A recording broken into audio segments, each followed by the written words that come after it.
Starting something new is very uncomfortable. There's no manuals. When we started, there was no how-to virtual events. Being able to have other entrepreneurial minds to have those discussions. Trellis has helped me with the events, but they've also been there when we've been talking about certain ideas and how to do them and what they've seen in other events. They provided some really critical feedback on that and general entrepreneurial feedback. And having that support along the way when you're in such a unique and uncharted position, I think really made the year go a lot easier. Having some good advice, Trellis has seen more events than we have. We've seen more events than most virtual event planners, but Trellis has seen all of them. And having that third-party perspective on things has made it so we get to learn in an effective way. We still try things, we still test things, but if it's been tested before, we don't need to make those same mistakes.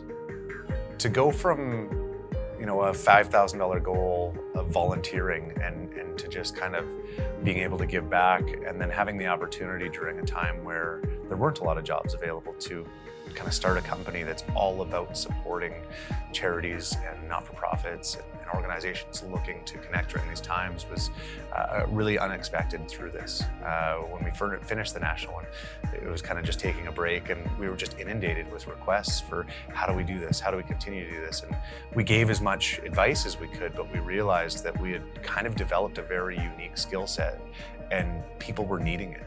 And so we put together a team. We had 5 people on the team that continued on and actually created a full business out of this, supporting charities.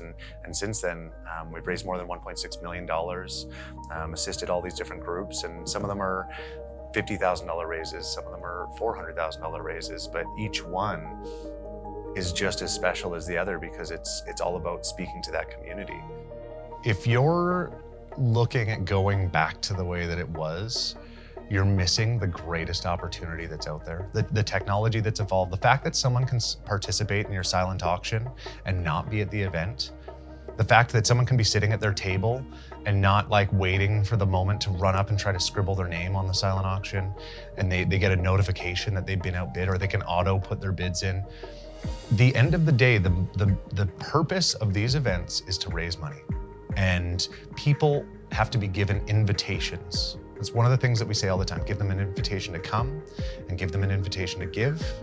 And when you can effectively do those, so much is possible. And now that all of this technology has caught up, these places exist where you don't have to go back to the way that it was. You can now have a far more effective tool to raise the funds that you need, whether it's silent auction, live auction, donations. There's something very interesting at an event when they say, hey, everybody, we're gonna pass around the hat and give. And there was that social expectation of you don't kind of pass it by. You had to give. Well, that doesn't exist when you're in a virtual world. So how do you create those ways where you reward people, visibly reward people for giving, you recognize people, you show that the movement is happening? That mob mentality can be a powerful thing when it's used for good. And all of these tools need to have that baked into it. And with Trellis, that just happens. You see the person that gave, you see the person that won the silent auction, you see the bids that are happening, you get notifications that it's happening. So whether we're in person, whether we're virtual, we're using Trellis. It just makes it fit for us.